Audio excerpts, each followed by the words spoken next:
नमस्कार। मुद्दा तो है में आपका स्वागत है। मैं हूं आपके साथ ब्रजेश चौकसी। आज मुद्दा है कानून व्यवस्था में सुधार, सियासत में तकरार। जी हां, प्रदेश की राजनीति में आज बड़ा दिन रहा, क्योंकि मोहन सरकार ने अपने 2 साल का रिपोर्ट कार्ड जनता के सामने पेश कर दिया। मुख्यमंत्री डॉक्टर मोहन यादव ने साफ कहा कि पिछले 20-25 सालों से प्रदेश में नक्सलवाद एक बड़ी चुनौती था, जिसे बीजेपी सरकार ने खत्म किया। कानून व्यवस्था पर अक्सर हमला बोलने वाली कांग्रेस को मुख्यमंत्री ने सीधे अपने काम के जरिए जवाब दिया और कांग्रेस सरकारों को भी घेरा। वहीं बीसीसी चीफ जीतू पटवारी ने इस रिपोर्ट कार्ड को खोखला करार दिया। कुल मिलाकर कानून व्यवस्था में हुए सुधार पर सियासी तकरार देखने को मिल रही है, जिसकी वजह से कई सवाल भी खड़े हो रहे हैं। उन सवालों को भी हम आपके सामने रखेंगे, लेकिन पहले देखिए रिपोर्ट।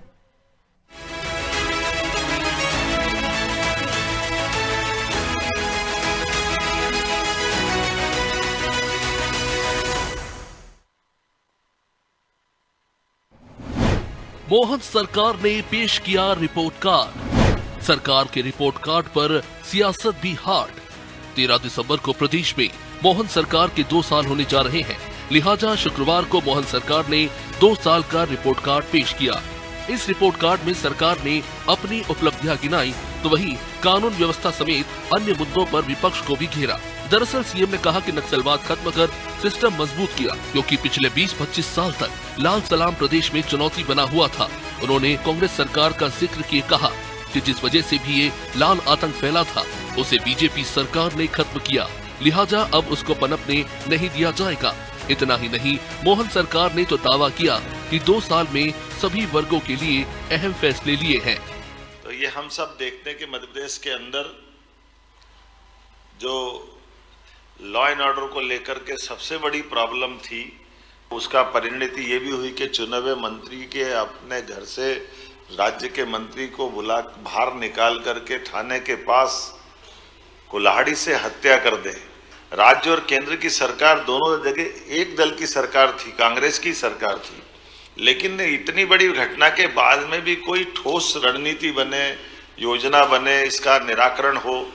और उसका परिणाम क्या आया कि कई हमारे आदिवासी भाई बहन सहित कई शहरी को, कई राहगीर के किसी का हाथ कट गया, किसी का पैर काट दिया। तो ये हमारा मंडला, बालाघाट, डिंडोरी पहले तो क्रमबद्ध रूप से हमारे सारे जिले एक के बाद एक उस लाल आतंक से मुक्त होते गए, और अब जाकर कल जब 0 की स्थिति बनी, तो ये बड़े सौभाग्य की बात भी है और ये उन सबको सलाम भी है जिनने अपना बलिदान दिया। अब हम वापस उस बालाघाट, मंडला, डिंडोरी के अंदर जिन भी कारणों से ये पनपा फैला था, हम उसको अंदर से उस तरह के तंत्र को भी मजबूत करें कि दोबारा ये सांप अपना फन नहीं फैला सके।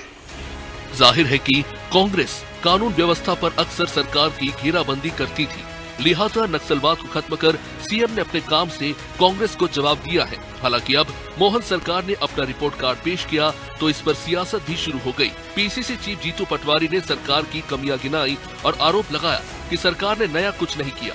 कांग्रेस ने युवा, किसान और महिलाओं का जिक्र कर सरकार को घेरने की कोशिश की। 2 साल में जिस तरीके की वो समृद्धि की बात कर रहे थे, हमने अखबार से सरकार का जवाब दिया, अखबार की खबरों से सरकार का जवाब दिया। हमने अखबार की 2 साल की सिर्फ 150 कटिंगें लगाई और बताया विभागवार कि असली वस्तु स्थिति ये है। हर विभाग के अलग अलग बताया किस तरीके से ST-SC के खिलाफ अत्याचार है, किस तरह से कृषि के साथ, किसानों के साथ अन्याय है, कैसे खनन माफिया है, कैसे गृह मंत्रालय चल रहा है, कैसे शिक्षा विभाग है, कैसा स्वास्थ्य विभाग है, कैसा कृषि विभाग है। अलग अलग खबरों से मोहन यादव को सरकार का आईना बताया। तो आवश्यकता थी, हम जो बोलते हैं विपक्ष की आवाज है।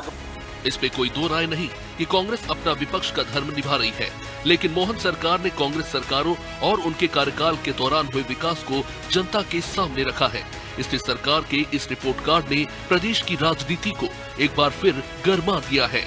सरकार तो नक्सलवाद के खात्मे, मजबूत प्रशासनिक व्यवस्था और सभी वर्गों के लिए लिए गए फैसलों को अपनी सबसे बड़ी उपलब्धि बता रही है, वहीं विपक्ष इसे पूरी तरह खारिज कर रहा है। कुल मिलाकर रिपोर्ट कार्ड ने उपलब्धियों से ज्यादा राजनीतिक टकराव को हवा दे दी है, जिसका असर आने वाले दिनों की सियासत में भी दिखेगा। ब्यूरो रिपोर्ट, अनादि टीवी।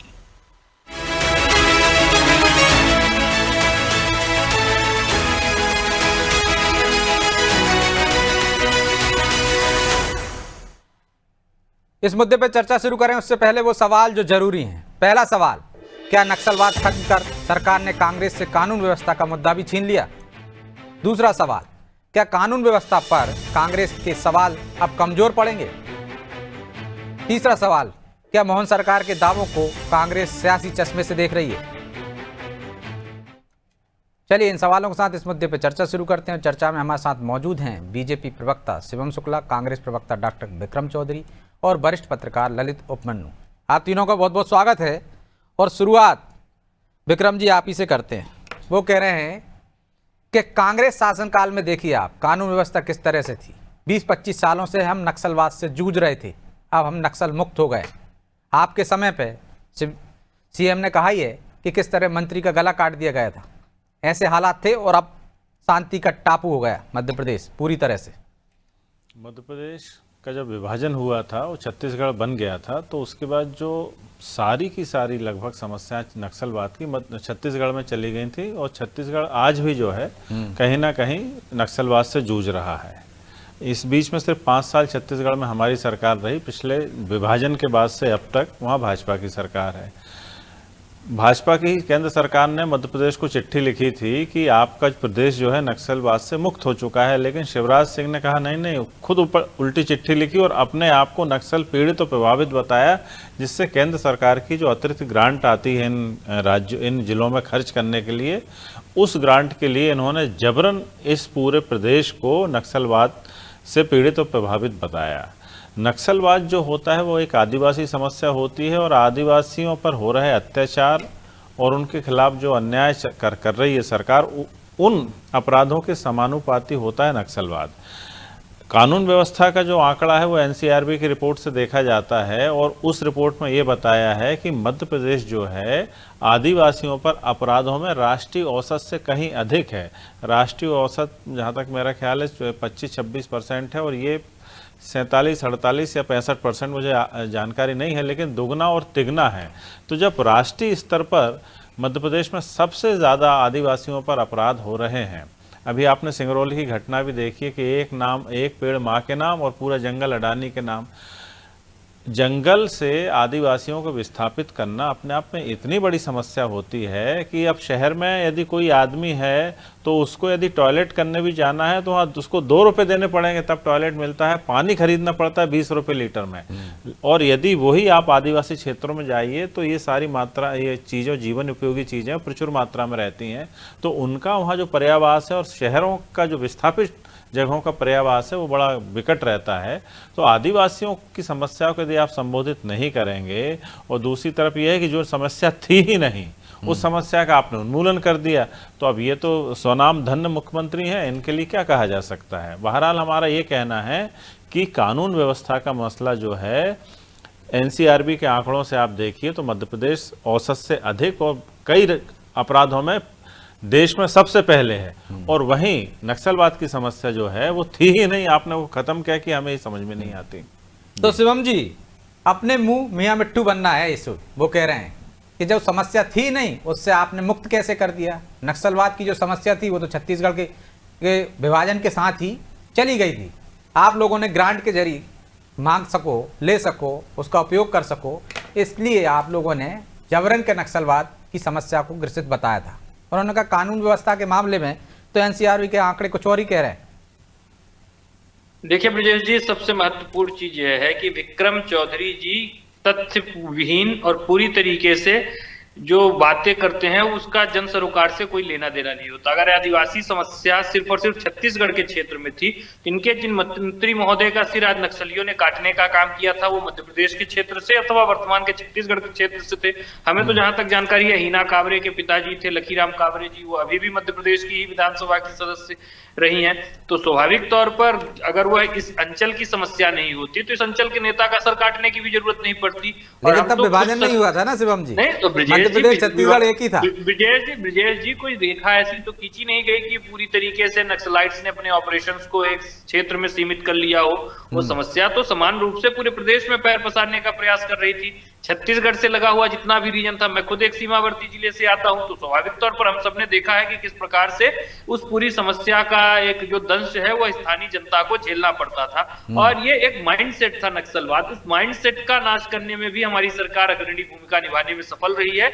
और आज जब आधिकारिक तौर पर कल की दिनांक से मध्य प्रदेश पूर्णतः नक्सल मुक्त हो चुका है, ये अपने आप में दिखाता है कि मध्य प्रदेश की सरकार के सत्प्रयासों में कितना कमिटमेंट रहा है। केंद्र में मोदी जी की सरकार आने के पश्चात और छत्तीसगढ़ में भी हमने पूरी तरीके से इस पूरे एक जो नक्सल की समस्या थी उसको न्यूट्रलाइज किया और उसमें सफलता को हासिल किया। दूसरी चीज, विक्रम जी ने एक बहुत ही विवादास्पद और कहीं ना कहीं जो हमारा जनजातीय समाज है, आदिवासी वर्ग है, उसके लिए अपमानजनक बात कहने का काम किया।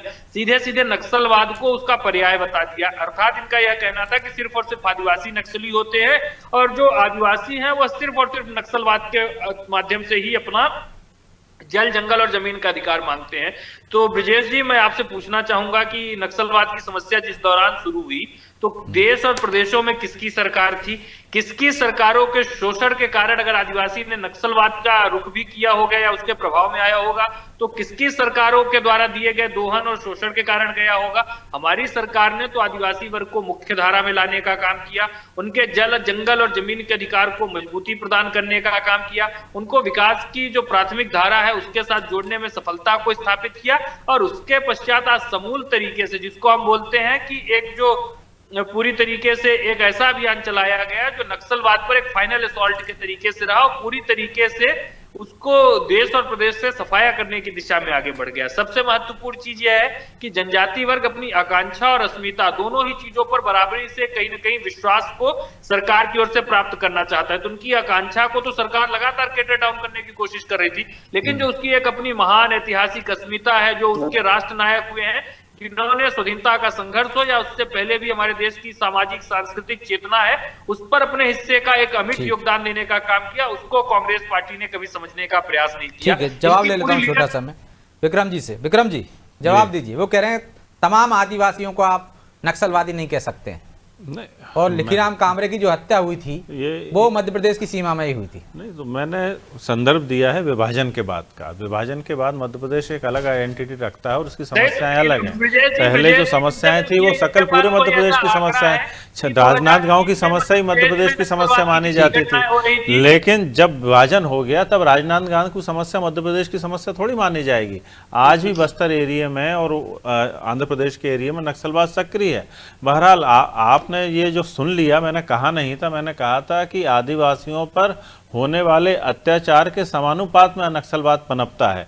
तो आप आदिवासियों की अत्याचार किया, किसकी सरकारें थी केंद्र और प्रदेशों में? नहीं, अभी हम देखिए इतिहास में बार बार शरण लेने का मतलब है कि आपका वर्तमान जो है वो बिल्कुल विफल है। आप अपने पाले में गोल कर रहे हैं विक्रम जी। नहीं, बिल्कुल आप नहीं कह रहे हैं कि किस वजह से ये समस्या पनपती है, तो अब तो समस्या समाधान की ओर है ना, चाहे छत्तीसगढ़ में चले जाए चाहे अन्य राज्यों में चले जाए। नहीं तो समाधान किस बात का कि हम तो यही तो पूछ रहे हैं भाजपा से, किस बात का समाधान कर लिया आपने? आप उनको सिर्फ ये से फोटो खिंचानी थी इसलिए आदिवासियों को पकड़ लाए, उनका ना इंटरव्यू हुआ ना उनके बारे में कोई किसी को जानकारी है। दूसरी बात ये, जब हिड़मा जो था वो नायक था, वो आपको सरेंडर करना चाहता था, नायक, तो देखिए कैसे शब्दों का उपयोग कर रहे हैं। मैं कह रहा हूँ आप वहां जाइए। आज आपने आदिवासियों के मन में हिड़मा के इनकाउंटर के बाद एक दरार पैदा कर दी है, और जो हिड़मा के साथ आपने किया आज वो आप मध्य प्रदेश के IAS आदिवासी ऑफिसरों के साथ कर रहे हैं। आपने कितने अत्याचार किए आदिवासियों के ऊपर। हिड़मा को आप वो मानते हो, नक्सली मानते हो या उनको नायक मानते हो? आप कह रहे हो छवि खराब कर दिया आदिवासियों का। भाई इतना इनाम था तो वो तो आपकी सरकार में भी था, जब छत्तीसगढ़ में आपकी सरकार थी। वो नायक था और जब वो सरेंडर करना चाहता था तो आपने सिर्फ ये किसने कहा? नहीं, विक्रम जी के सरेंडर करने वाला सब जानते हैं कि सरेंडर करना चाहता था, सिर्फ पुरस्कार के पैसे के लालच में उसको जबरन मारा गया। जी शिवम जी, वो तो कह रहे हैं नायक को मार दिया आपने, सरेंडर करने वाले थे। आप आदिवासी अंचल में जाके देखिए, आग लगी हुई है। ब्रिजेश जी, जिस पार्टी की पूरी लीडरशिप को छत्तीसगढ़ में खत्म करने में जिस नक्सली का सबसे बड़ा योगदान रहा हो हिड़मा का, उसके बारे में नायक जैसे शब्दों का प्रयोग करके इन्होंने हिड़मा की उम्र क्या होगी जब वो घटना घटी थी? पर कहीं ना कहीं पानी फेरने का विधवा काम उस किया है, समय उसको नाबालिग अपमानित था और भाई। खंडित करने का काम कैसी किया। बात बाकी कर रहे हैं विक्रम जी आप? की मानसिकता और मनोवृत्ति इसी प्रकार उसको की है। 15 ये साल तो हो गए ये उस घटना जैसे को, जो वो भी हिडमा बोल रहे थे कि नाबालिग हमारे था। राजा साहब कुछ भी बोल जाते हैं, तो उस प्रकार से ये इस मानसिकता से ग्रसित लोग हैं। यह पूरी तरीके से अब मैं आपको देखिए बताता हूँ कि देश में संतोष नक्सलवादी वर्मा भी तो तत्वों के आदिवासी सबसे बड़े हैं। पैरोकार है। आप आज मुझे जब बताइए नहीं, आप जरा। डिबेट को दूसरी तरफ ले जा रहे हैं। नहीं, वो आदिवासी तो है। नहीं उतना क्या अत्याचार संतोष वर्मा ने जो कहा आप उसके पक्षधर हैं नहीं, क्या? आप क्या ये उन्होंने सही बताइए। शब्दों का नहीं, इस्तेमाल किया? तो आप क्या माफी को बिल्कुल तवज्जो नहीं देते? किसने माफी मांगी? संतोष वर्मा ने कई क्या बार माफी मांगी? कई बार माफी मांग ली, लेकिन इस प्रदेश में जो मनुवाद हावी है उसने आज बार बार आदिवासी अस्मिता को कुचला है। ब्रिजेश जी, ये विक्रम जी इतने बड़े अनुसूचित जाति वर्ग के पैरोकार बनते हैं। एक आरक्षित वर्ग की सीट से चुनाव लड़े थे, 1000 वोट भी इनके नहीं आए थे। बकायदा कांग्रेस व्यक्तिगत मत जाइए में लड़े थे, सिंबल पे लड़े थे। तो भैया तुम भी तो यार पूरी प्रोडक्ट तो कांग्रेस का ही हो। अब यदि हम देखो शिवम, यदि बात करें तो फिर कांग्रेस से तो सीख के आज वहां पहुंच गए हो, तो अवसरवादी तुमसे बड़ा कौन होगा? तो ये विषय नहीं आता है। विषय ये है कि मनुवाद जो है जिस तरीके से आदिवासी अफसरों को नहीं छोड़ रहा, तो आम आदिवासी को क्या छोड़ रहा नहीं, हम होगा? डिबेट के मुद्दे से भटक रहे हैं विक्रम जी। हम संतोष वर्मा पे बहुत डिबेट कर चुके हैं, उस मुद्दे पे नहीं आएंगे। लेकिन ललित जी, क्या नक्सलवाद से मध्य प्रदेश मुक्त हो गया है? और जो सीएम ने कहा है उससे कांग्रेस का ये मुद्दा छिन गया? कानून व्यवस्था पे जिस तरह से तीखे हमले हो रहे थे, क्या आप भी मानते हैं कि इस व्यवस्था में सुधार आया है? जो दावे सरकार कर रही है उनमें दम है? अनम्यूट कर लीजिए ललित जी। जी बोलिए। क्या होता है अगर यही नक्सलवाद अगर जारी रहता ना, तो शायद यही कांग्रेस आरोप लगाती कि मध्य प्रदेश सरकार से नक्सलवाद पर नियंत्रण नहीं हो रहा है। जब कोई चीज खत्म हो जाती है, जब उनको लगता है कि मुद्दा छिन गया है और हमारे पास अब कुछ चीज बची नहीं है, तो उसका उलट ये कांग्रेस है, विपक्षी दल है, उनका काम है मीन मैक निकालना। मेरा मानना यह है कि केवल नक्सल से अगर हम कानून व्यवस्था की व्याख्या करेंगे तो थोड़ा सा सरकार के साथ अन्याय होगा, क्योंकि मध्य प्रदेश कम से कम उस चीज से अछूता है कि जहां संगठित गिरोह के अपराध चल रहे हों, जिस तरह से दूसरे प्रदेशों से सूचनाएं आती है हमारे पास, तो उस लिहाज से तो कानून व्यवस्था को हम अच्छे नंबर दे सकते हैं सरकार को। और नक्सलवाद का जहां तक सवाल है, तो नक्सलवाद ये कहना कि साहब वो आंध्र में है या बिहार महाराष्ट्र में है या छत्तीसगढ़ में है, तो ये पूरी बॉर्डर पे है। और जो लोग, ये मुझे बड़ा आश्चर्य हुआ जब चौधरी जी ने कहा कि साहब उनका किसी से परिचय नहीं है, किनका समर्पण कराया क्या, तो सरकार के स्तर पर इतना बड़ा धोखा नहीं होता है। तो जो लोग आए थे, जानते नहीं हो फिर तो विपक्ष नहीं, तो विपक्ष बता देना कौन लोग थे वो। मेरा कहना है कि विपक्ष उन लोगों से बात करके बता दे कि ये तो आम नागरिक है, मजदूरी कर रहे थे, इनको नक्सलवाद बता के और सरेंडर करवा दिया। आपके पास है जब पूरा संगठन है, पूरी जिम्मेदारियां हैं, आपके पास बड़ा दल है, आप जाएं उन लोगों को ढूंढें जिन्होंने सरेंडर किया है और उनकी प्रोफाइल जनता के सामने लाके सरकार का खुलासा कर दे। तो इतने बड़े पैमाने पे और धोखा मुझे नहीं लगता।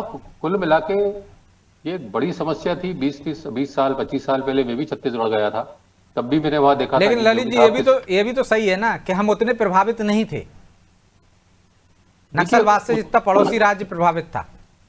उतने की क्या परिभाषा है? 5 बरे तो प्रभावित मानेंगे, 1 बरा तो प्रभावित मानेंगे?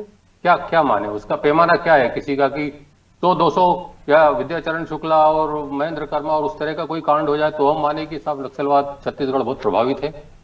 उसकी कोई परिभाषा नहीं ना। एक भी अपराध है, अगर एक हत्या है तो हत्या है, नहीं, इसमें गंभीरता तो देखी जाएगी ना। यदि छत्तीसगढ़ में आप उन क्षेत्रों में जा नहीं सकते हो, लेकिन बालाघाट के कौन से मंडला के अंश क्षेत्र बता दीजिए कि जहां नहीं जा सकते थे। भाई पुलिस ने वहां पे कोई ऐसी, नक्सलियों ने कोई जैसी बड़ी वारदातें छत्तीसगढ़ में की हैं, वहां ऐसी मध्य प्रदेश में नहीं की हैं। तो एक गंभीरता, अति गंभीरता ये तो मानी जाएगी ना। ये कितना प्रभावित है, कितना नहीं प्रभावित है। देखिए, आंशिक रूप से हम प्रभावित थे। हम क्या इस बात का इंतजार करें कि वो छत्तीसगढ़ जैसी कोई घटना कर दे, उसके बाद उस पर कार्रवाई करें? क्या ऐसा संभव है? या ये कि हमें लगने लगे कि यार ये चीजें बढ़ रही है, कोई भी चीज घाव है, नासूर बन रहा है या भविष्य में तकलीफ दे सकता है, उसके लिए अभी से हम लोग कोशिश करें और उसको उससे मुक्त होने का प्रयास करें।